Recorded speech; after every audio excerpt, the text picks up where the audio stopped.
still, and I dyed my hair because I was 12, and I thought it was fun.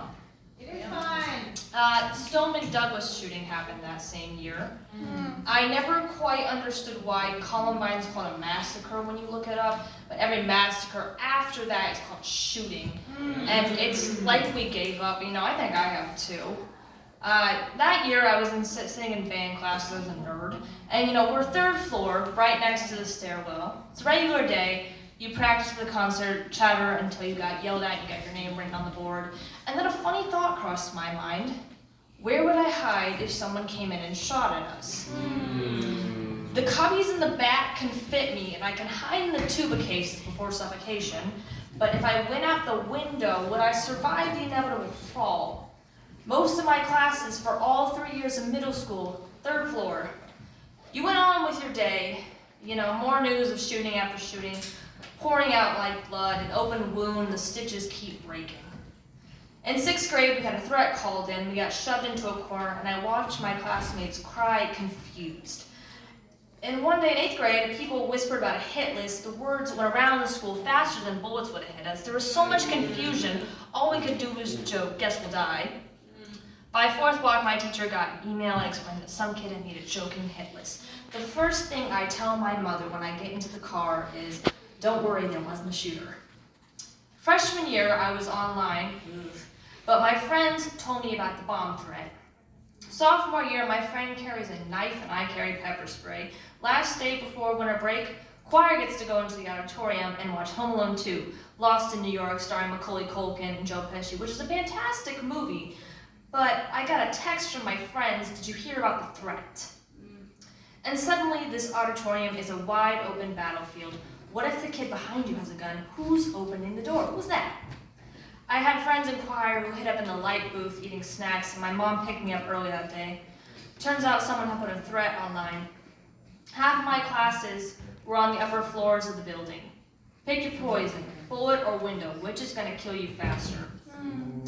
I distinctly remember my very first actual show choir competition, not because we did really well, we did, but because I sat in the gym at North, hot air blasting through the vents and sweating off my makeup, lit up with disco lights, all the colors of the rainbow, and I was seeing red sitting on the bleachers. Suddenly, I froze up. Who is the man behind me? What if he has a gun? An open auditorium. This is the kind of place where shooting happens. It's the middle of a performance. Show choir etiquette dictates that you don't leave during that. So I moved up farther to be in the middle of my friends amongst the crowd. The feeling hits you at some point. Do I feel better surrounded by the people that I love that comfort me, or do I feel better knowing that I have a shield? Yeah. The second to last week of my sophomore year, we get the news of Robb Elementary. I was 16 and I was so tired. It confused me. I used to care, so I don't anymore.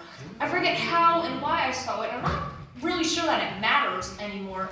But I remembered somebody saying that the gun debate ended with Sandy Hook when nothing changed, when we decided that killing children was bearable.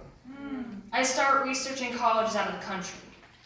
My school isn't safe. You dress like a school shooter is a joke that I've heard, a joke that I've made, frankly. The stores aren't safe.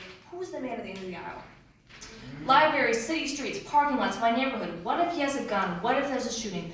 Firework, car backfire, gunshot. My father's friend comes to visit from London. He tells us that when he tells people he's coming to America, they tell him to be safe. A friend of mine was at work when a man flirted with her. She didn't say anything because she thought she saw the outline of a gun in his pocket. A drunk man comes into my work. We kick him out. We call the police. All I can think is, what if he comes back? What if he's armed? I try not to think about it too much because if I get too worked up, everything in me will just explode. And when I realize that nothing is changing, according to the Brady campaign to prevent gun violence, Iowa Senator Joni Ernst took over $3 million from the NRA over the course of her career. I wrote this in sophomore year, it's probably more. Blood money, I keep promising myself I will run away once I can to a place where my fears are going to be illogical, unfounded, and impossible. Not here, where I can't help but look around after every bit of news. Every shooting, massacre, bloodbath, classroom-made war zone, and think it could have been here, it could have been me. My ancestors left home for something different, something safer. And I think I may do the same. Every time nothing changes, all I can think is I have to get out.